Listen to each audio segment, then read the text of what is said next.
Hey folks, Tim Miller here. Can coffee help you win a City at the gunfight? fright of his life when fellow Here's home the robbers setup. cornered him at his Guy front goes door. from But work, he got a cup of coffee. He quickly is approached by two thugs, both armed, claiming that they're going to rob and or kill him. So he's not having any of that. Watch how he draws, fires, and then actually goes into a little pursuit because he is not going to let them into his house. He is not going to let them get to his family. He has been prepared and trained for this moment, and here it is. Watch what he does. He spins, he throws the coffee, then he gets to his weapon. And folks, he fires quickly and causes two armed folks to take off running. Now, the reports don't state whether either was hit, but the good news is they got the message. You see, the thugs thought that they would just have another victim. They could terrorize another family. Not in this case. And folks, I want to look at this through the lens of what's going on in our country today and how this affects you. Because here's the reality, folks, whether we want to deal with it or not, it's here. Crime is happening across our nation, violent crime, where thugs are not being held accountable. Two people trying to, at the front door, obviously get into his house where his family, his children and wife, according to him, were. Now, what are some things we can learn? What are some lessons we can take away? Well, the first not so good thing that this guy does is he wasn't paying attention to what's behind him. In other words, there wasn't situational awareness. Let me challenge you, folks. When you're driving up to your home, if you have external cameras, check them. If not, pay attention. Notice unusual cars, people standing in places, because these two thugs were hiding, waiting to jump him. Now, what they didn't know was our man here was prepared. He had got a concealed carry permit. He had a weapon. I want you to think about how differently this may have played out had he not been prepared, had a weapon, was willing, able, and ready to defend his family. So, folks, let me encourage you.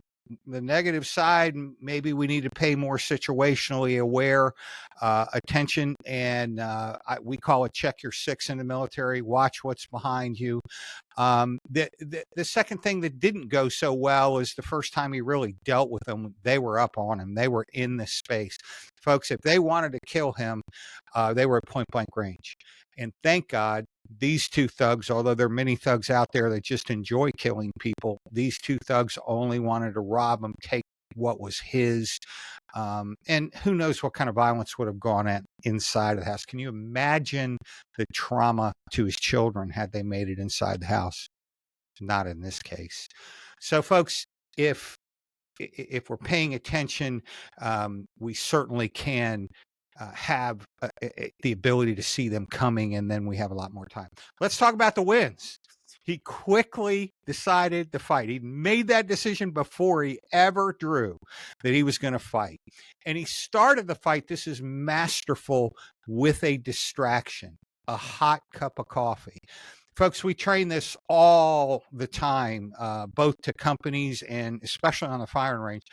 Action's quicker than reaction. In other words, people are constantly and analyzing, we call it OODA loop. They're analyzing their actions, bad guys and good guys. Unfortunately, many people that are victims, they analyze, get to the freeze portion, and that's what they do. Not in this case. In this case, this guy was able to outthink, throw that hot cup of coffee. And folks, I don't know, any other better way to distract, because you get something coming towards your face, a hot cup of coffee, that'll rock your world. And that certainly threw him off balance. And that gave him the opportunity to draw very quickly and begin firing. And that fire caused two armed suspects to flee. They didn't expect that he was going to fight back. They didn't expect that he was trained. And when he drew his weapon, he quickly and immediately put that weapon into action. Now, he fired a lot of rounds, but this caused them to run. When you're being shot at up close and personal, it can cause you to run. The accuracy, I don't know, but it did what it was intended to do, which was make the thugs not be able to victimize anybody else. Folks, this is why training is so important. This guy had a concealed carry. I don't know how much training, watching the grip, watching how quickly he came out under stress. Overall, he did a good job.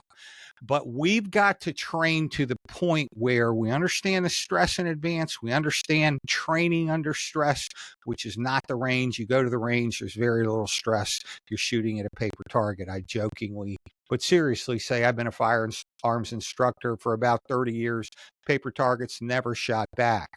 So what do I mean by stressful training? I mean having real instructors train you in use of force decision making, getting your heart rate up, having you move, having you reload under pressure, deal with a weapon malfunction, all the things that can happen under stress.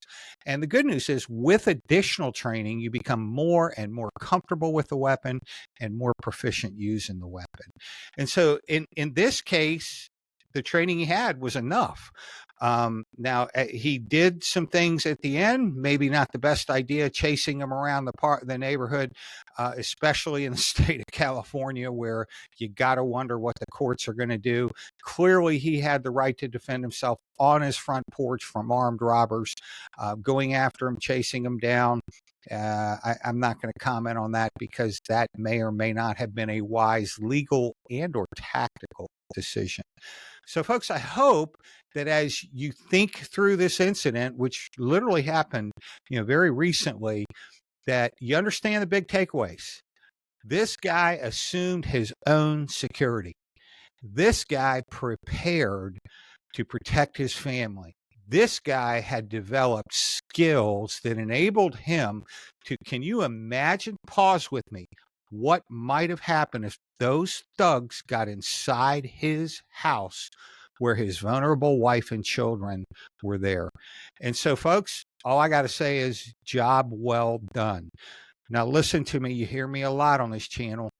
If you don't begin to take security measures to protect yourself in the direction this country's going, you could be a victim when you could be a victor.